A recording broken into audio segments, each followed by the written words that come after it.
Hi there, I'm Kate Garraway and I host Smooth's mid-morning show 10 to 1 every weekday. I am most nervous about everything.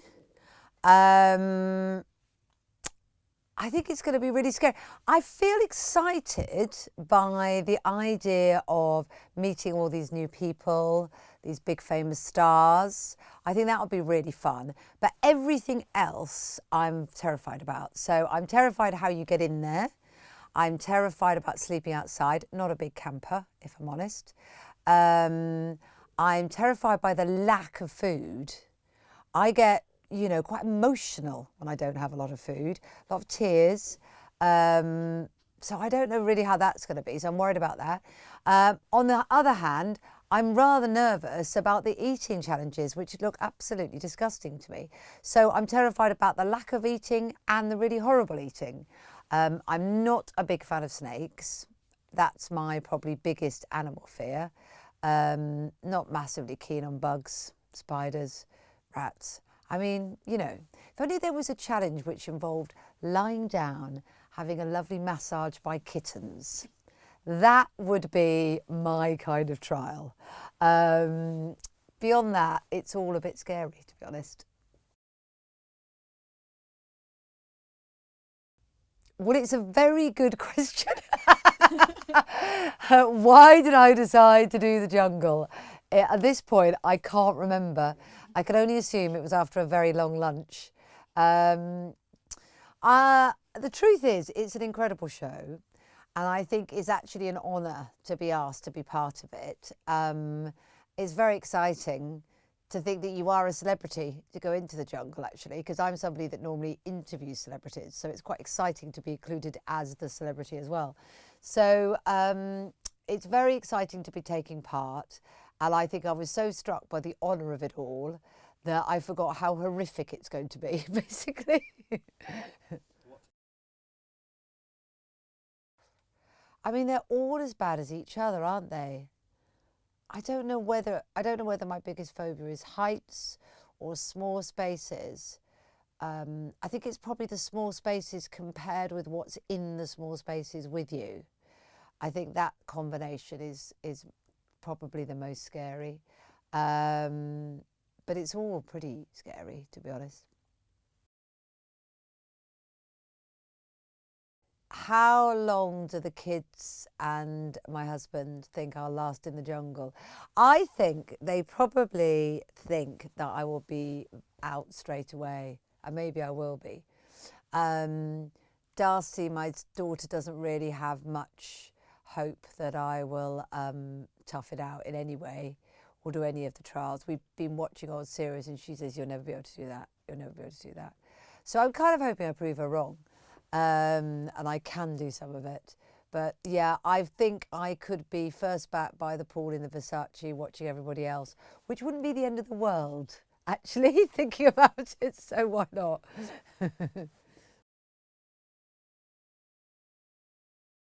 The best campmate ever, I think, would be the Queen, because I think she'd have so many amazing stories. And I think she would absolutely kick butt in the trials because she's so tough and she's seen it all.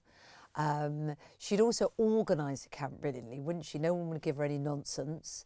We know she's been through a world war, so, she can get through anything.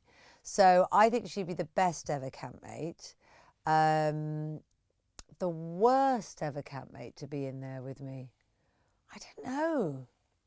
I mean, I don't know, actually. I don't know who the worst would be, because I think the whole fun of it is actually meeting people that you have a preconception about and seeing what they're like under pressure. So I don't know.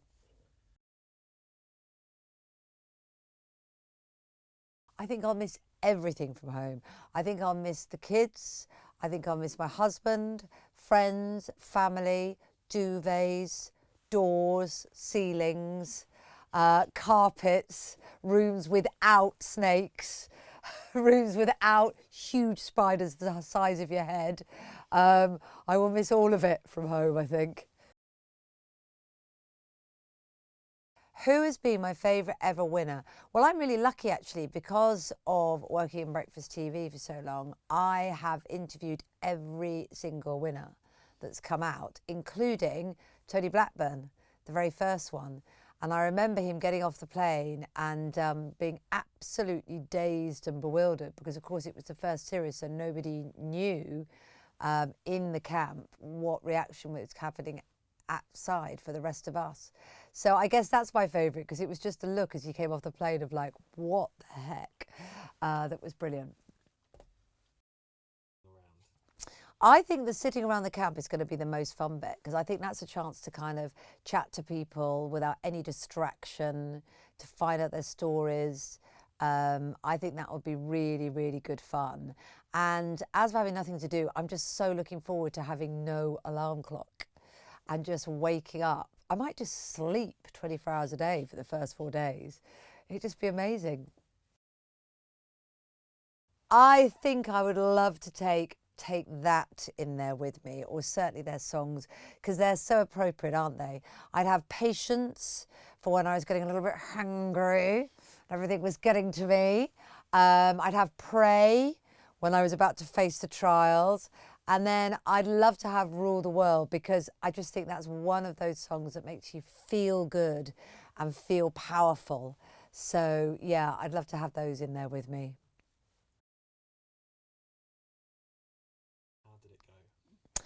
We used to go camping a lot when we were kids. My mum and dad would take us camping and I loved it because they would put the tent up and we'd just be all snuggly inside with them, listening to the radio in Wales. It was absolutely gorgeous. But strangely enough, since I've been a grown up and I've been able to afford bed and breakfasts or at least a caravan, I haven't really gone camping when it's not my dad putting the tent up. So the kids really excited about the idea of this because they would love to go camping. But I don't know. I think it's just the moment when you settle down to bed, I think, really rather be inside a house. But we'll see. Maybe I'll fall in love with it. I think the habit that I have that will most likely on my camp mates is talking too much. I think they'll just be like, oh my God. Do you think she could just shut up for 5 seconds? And I also ask too many questions. Oh, and I'm also really untidy. So I think the combination of untidiness, talking too much and asking too many questions is just going to get on everyone's nerves. So I'm going to try and button it. I am, I think the blow dry is what I'm going to miss the most because the heat and humidity make my hair turn into like a huge puff ball. So that'll be entertaining. But I'll also miss concealer. I think you can cover a lot of cracks with concealer. So those are the two things I miss, I think.